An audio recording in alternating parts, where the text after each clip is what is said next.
우리 예배 전에 함께 불렀던 복음성가 한 곡을 다시 우리 같이 한번 불러보겠습니다.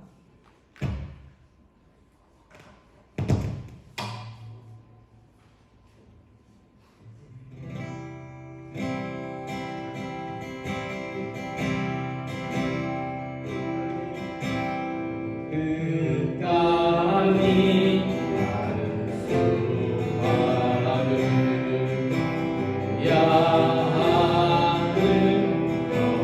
거하니야. 자리에 있는 것만으로도 가치가 있어. 모든 땅이 마른 수확을 양을 거하니야. 자리에 있는 것만으로도 가치가 있어. 바람을 맞고 위에 흠뻑 젖고 골뱅이로 위로해주면 그 자리를 지키다 보면 언젠가 씨앗도 자라나겠지.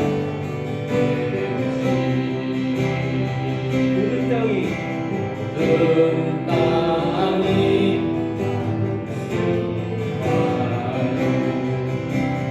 양을 거하니야. 자리에 있는 것만으로도 가치가 있어. 바람을 맞고 위에 흠뻑 젖고 골뱅이도 위로해주면 그 자리를 지키다 보면 언젠가 씨앗도 자라오겠지. 바람을 맞고 위에 흠뻑 젖고 골뱅이도 위로해주면 그 자리를 지키다 보면 언젠가 씨앗도 자라오겠지.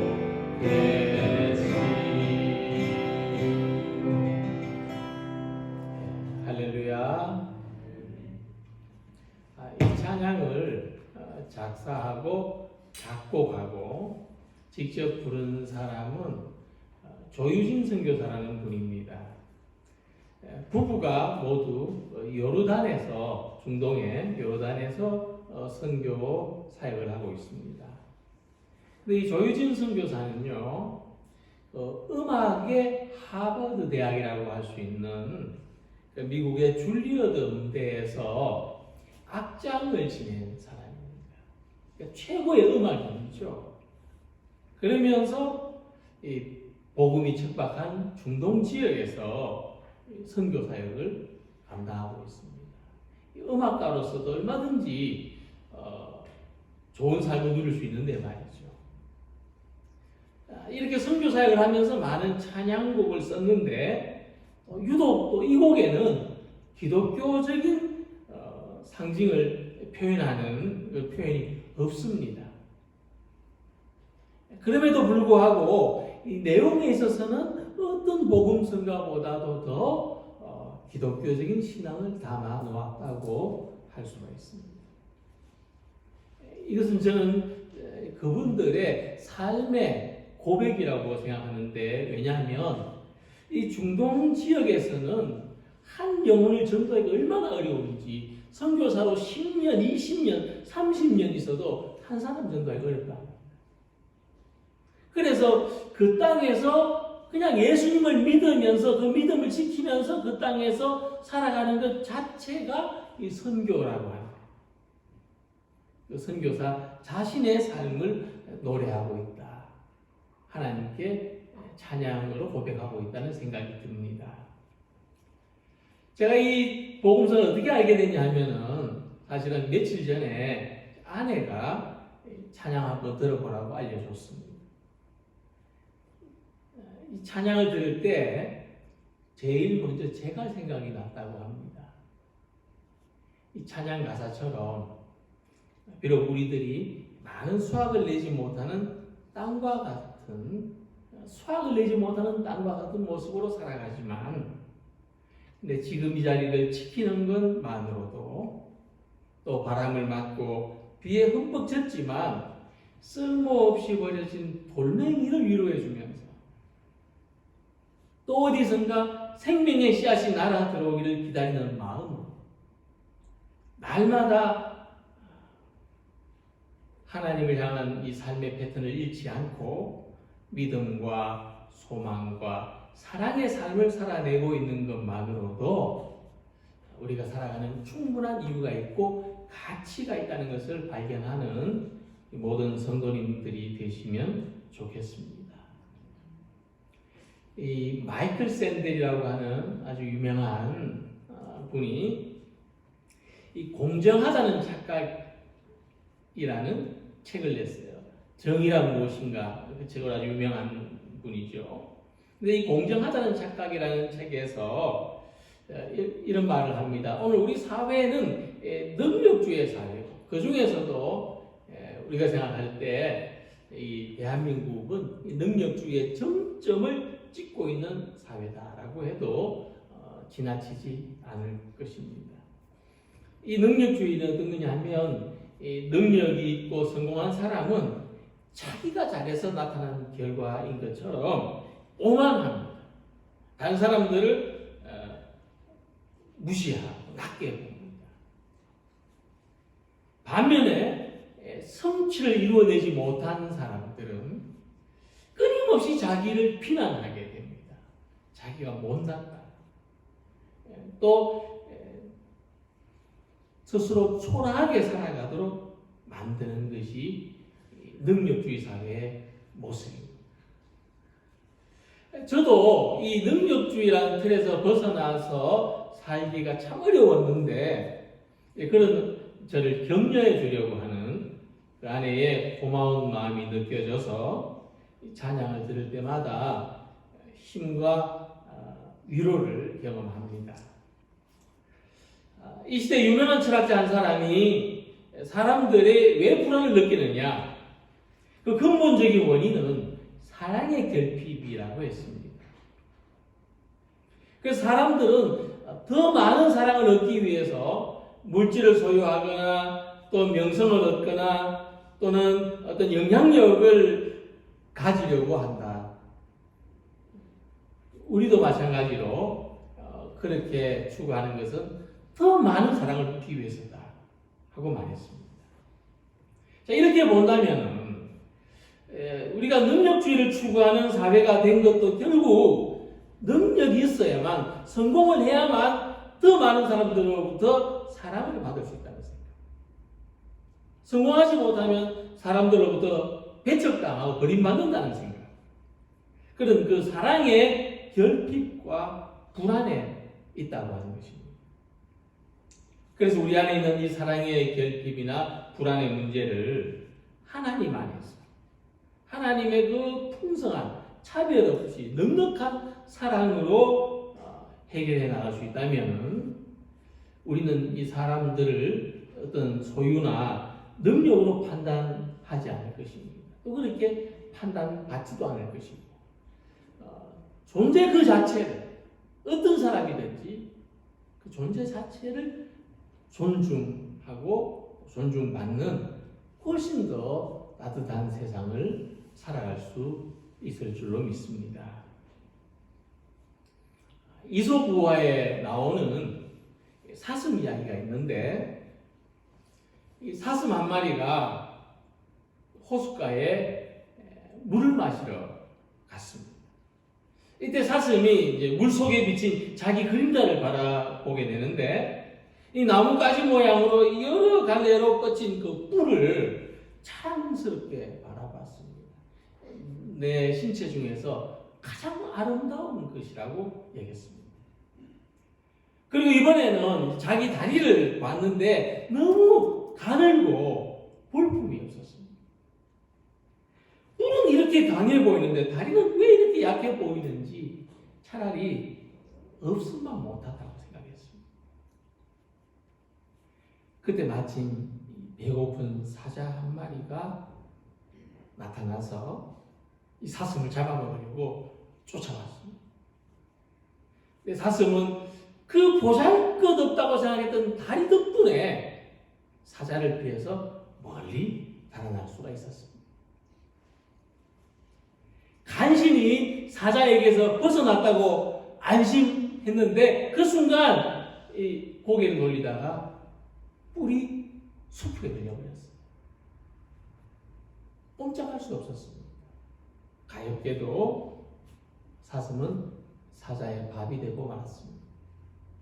그때 사슴은 볼품 없다고 생각했는 이 다리 덕분에 목숨을 구할 수 있었는데 오히려 자랑거리로 알았던 뿔 때문에 죽는구나 후회를 했다는 거예요. 이처럼 우리 삶의 견고함은 뿔과 같이 사슴의 뿔과 같이 화려한 열매가 아닙니다. 열매 때문에 우리 삶이 견고해지는 것이 아닙니다. 비록 가냘프게 보여도 든든히 지탱해주는 이 다리처럼 보이지 않는 뿌리에서 우리 삶이 견고해지는 것입니다. 세상을 살아가는 무수한 사람들이 물질이나 명예나 권력과 같은 열매, 화려하게 보이는 것을 쫓아서 살아가느라고 정작 중요한 것은 소홀하게 여기는 일들이 많습니다. 이와는 반대로 그저 정직하게, 그저 성실하게, 자비로운 마음을 가지고 어려운 사람을 생각할 줄 알고 삶의 아주 작은 일에도 하나님을 의식하고 하나님을 의지하는 이런 삶은 보잘것없고 시시하게 여겨지지만 바로 이런 것들이야말로 우리 삶을 든든하게 받쳐주고 우리 삶의 진정한 행복을 가져다주는 뿌리와 같은 것입니다. 여호와를 의지하는 자는 시온산이 흔들리지 아니하고 영원히 있음 같도다. 이 말씀은 우리의 불안한 삶이 하나님을 향한 견고한 믿음 위에 자리하고 있다는 것을 일깨워줍니다. 이 예루살렘이라고 하는 도시는 이 바위 위에 세워진 도시라고 할 만큼 시온산 위에 건설된 어떤 그 천의 요새입니다. 그리고 이 바위산의 한가운데 순례자가 가려고 하는 목적지가 있습니다.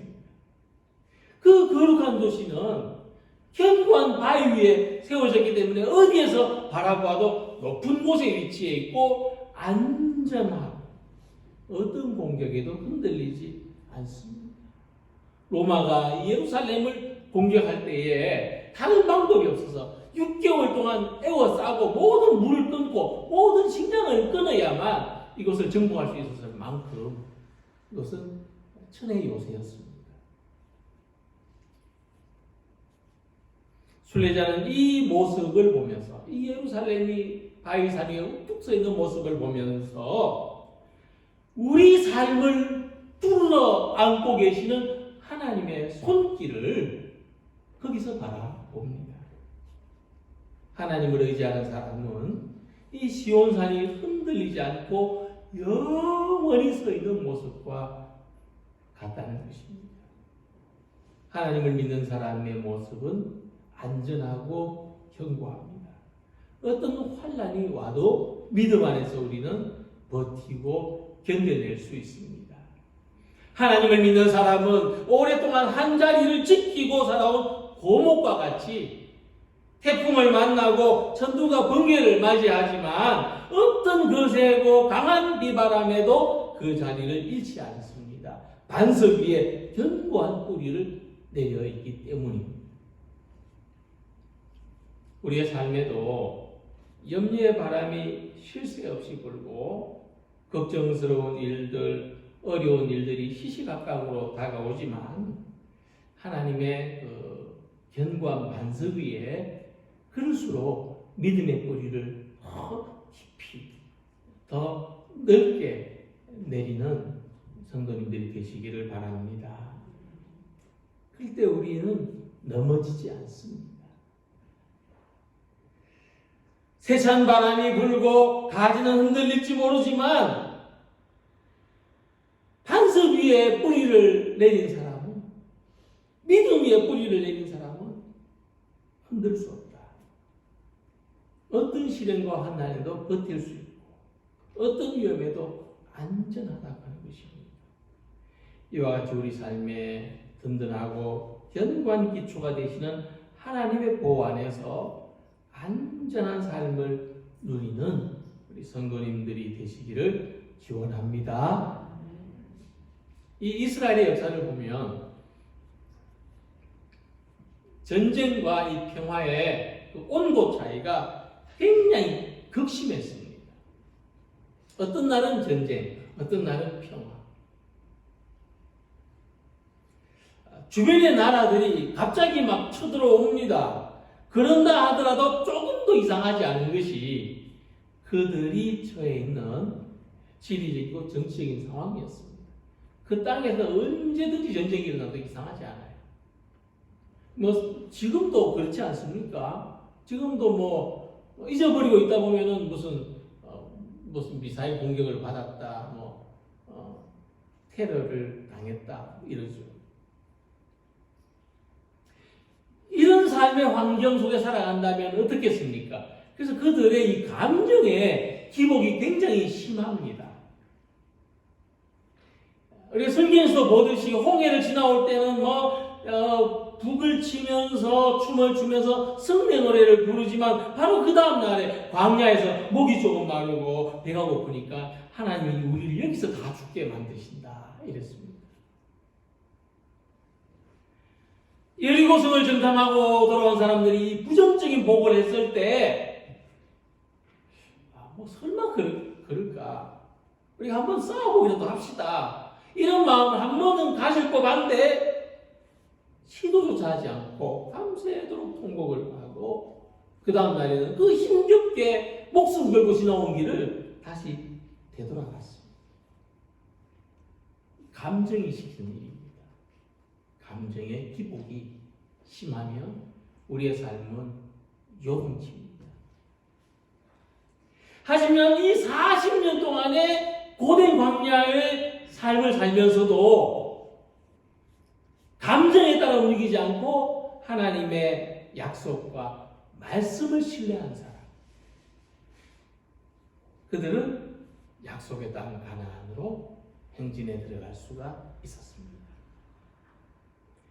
이처럼 우리 삶이 시온성과 같이 견고하게 든든하게 지켜줄 수 있는 것은 우리가 어떤 환경 속에서도 하나님에 대한 신뢰를 가지는 데, 하나님의 말씀과 약속을 신뢰하는데 우리의 삶에 견고함이 달려있는 것입니다. 오늘 본문의 시인은 하나님의 보호 안에 있는 우리들을 어떤 환경이 위협하느냐 이렇게 말씀합니다. 우리를 위협하는 요소는 악인의 규입니다. 이 규는 막대기기도 하고 또 악한 자의 세력이나 권세를 표현하는 말입니다. 자, 이 말씀처럼 우리에게 어떤 두려움이 있는가 하면 이 악인의 막대기가 지속되지 않을까, 악인의 권세가 지속되지 않을까 하는 그런 두려움이 있습니다. 우리 삶에 우리 계속해서 나쁜 일이 일어날 거라는 불안감을 조성합니다. 다가오는 미래, 시간이 갈수록 최악의 상황을 맞이할 것이라는 두려움을 고조시킵니다. 어렵고 힘든 상황이 나아지지 않을 거라는 불안으로 흔들어 놓습니다. 악인의 막대기가 그런 역할을 합니다. 그러나 시인은 하나님을 믿고 고백합니다. 악인의 규가 의인들의 땅에서는 그 권세를 누리지 못하리니 이는 의인들로 하여금 죄악에 손을 대지 아니하게 함이로다. 그러니까 믿음의 한길을 가는 이 순례자의 삶은 하나님의 선하심을 신뢰하는 삶입니다.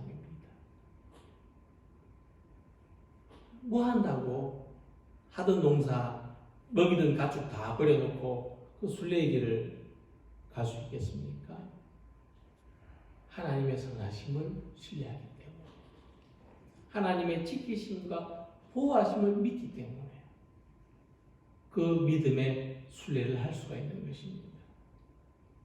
그러므로 하나님의 선하신 뜻을 거스르는 것은 그 어떤 것도 영원할 수 없다는 믿음이 있습니다. 주의 지팡이와 막대기가 나를 안위하시나이다. 이 다윗의 고백은 그냥 나온 고백이 아닙니다.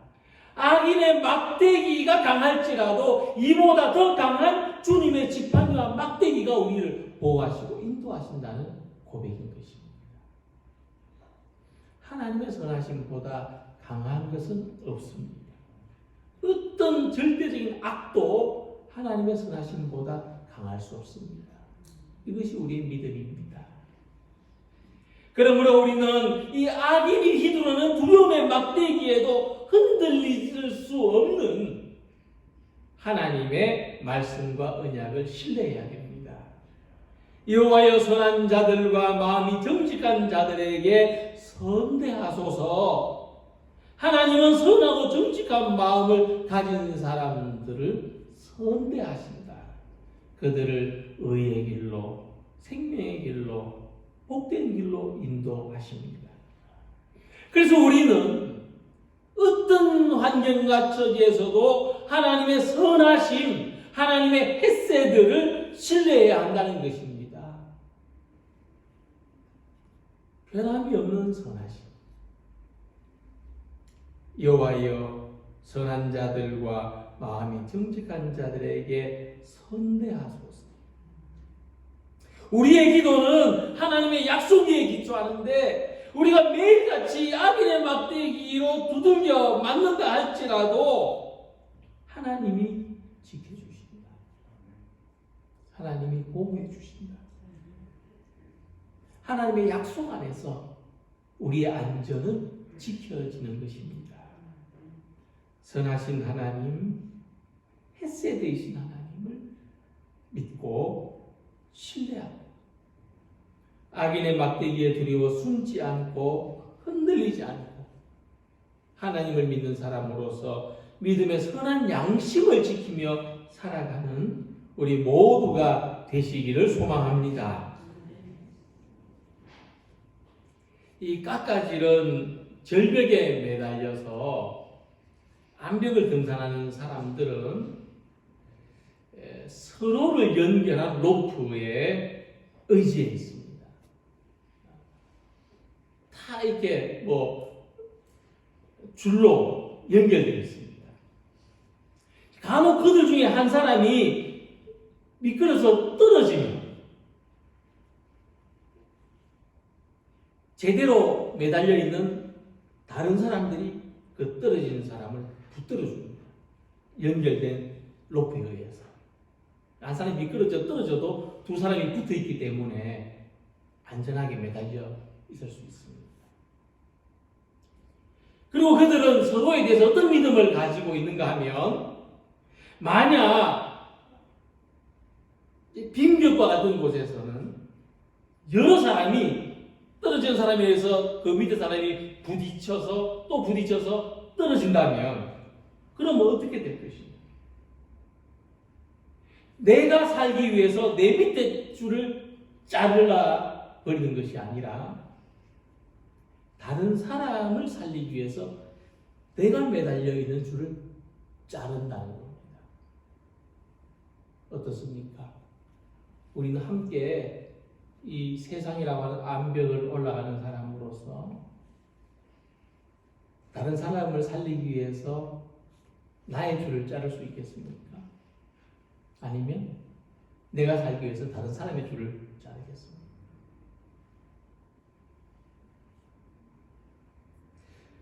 그들은 서로를 그렇게 신뢰하면서 함께 암벽을 올라갑니다. 그런 신뢰가 있습니다. 자기를 버릴지언정 나를 버리지는 않는다. 그가 징계를 받음으로 우리는 평화를 누리고 그가 채찍에 맞음으로 우리는 나음을 받았도다. 우리가 하나님을 신뢰하는 것은 죄에 미끄러진 우리를 살리기 위해서 하나님의 독생자를 희생하셨기 때문입니다. 우리를 구원하시려고 예수님이 자기를 희생제물로 드리셨기 때문입니다. 하나님 안에서 누리는 우리의 평화는 어쩌다가 얻은 것이 아니라 예수님의 자기 희생으로 얻어진 귀하고 소중한 평화입니다. 그러므로 우리가 약함과 허물이 많은 가운데서도 불안하지 않고 주님의 평화를 누릴 수 있는 것은 우리 자신을 믿기 때문이 아니라 우리를 지키시고 보호하시는 하나님을 믿기 때문입니다. 하나님의 평화를 소망하기 때문입니다. 우리는 지금 이 성공주의나 능력주의가 신앙 고백처럼 여겨지는 그런 시대에 살고 있습니다. 모든 사람들이 신앙처럼 여기는 그런 시대에 살고 있지만 그러나 우리의 실패나 우리의 능력 없음이나 심지어 죄를 지을 수 있는 가능성조차도 하나님이 우리를 버리셨다는 증거가 되지 못합니다. 그렇다고 해서 하나님이 우리를 버리신 것이 아닙니다. 그래서 우리는 세상에서 어떤 실패를 하거나 자신의 능력이 없음으로 인하여 비참해지거나 초라해지지 않습니다. 하나님을 의지하는 사람은 안전한 산들에 둘러싸인 예루살렘의 한가운데 있는 것과 같습니다. 하나님이 둘러 보호해 주시는 것입니다. 비록 우리가 우울한 마음에 사로잡히거나 또 저항할 수 없는 악한 힘에 눌리는 것 같고 죄악의 길로 빨려 들어갈 것 같은 불안함 속에 있지만 하나님이 보호해 주시기 때문에 예수님의 십자가로 구원하시고 지켜주시기 때문에 우리는 우리의 삶 속에서도 평화를 누리는 것입니다. 이것은 바보들의 평화가 아닙니다. 하나님의 사랑을 아는 사람의 진정하고 참된 평화입니다. 이스라엘은 평강이 있을지어다 하는 이 마지막 구절의 말씀은 이제는 안심해도 좋다 하는 하나님의 위로가 됩니다. 오늘 우리 사랑하는 성도 여러분들이 이 하나님의 위로를 들으실 수 있기를 축원합니다. 이제는 안심해도 좋다. 우리는 서로를 의지하는 줄로 묶여있기 때문이고 우리가 삶의 벼랑 끝에 이토록 묶여있는 이 줄을 하나님께서 붙들고 계시기 때문입니다. 그래서 하나님이 주는 평강은 오늘을 살아가는 우리들에게 가장 귀하고 좋은 선물입니다. 이 평화의 선물을 오늘도 가득 담아가시기를 바랍니다. 하나님 안에서는 우리의 늘 조마조마했던 마음을 놓아도 괜찮습니다. 그냥 놓아버리고 편안한 마음을 가져도 됩니다. 하나님의 평화가 우리 성도님들에게 함께 있으시기를 기원합니다. 하나님 우리에게 평강을 약속하셨습니다. 언제든지 주님의 평강을 의지하시고 오늘도 하나님의 보호하심 안에서 안전한 삶을 누리며 살아가시기 바랍니다. 고난의 막대기로부터 보호하심을 막아주심을 누리시기 바랍니다. 우리에게 평안을 약속하시는 그 안전한 터 위에 믿음의 뿌리를 내리고 살아가는 우리 모두가 되시기를 주님의 이름으로 기원합니다. 기도드리겠습니다.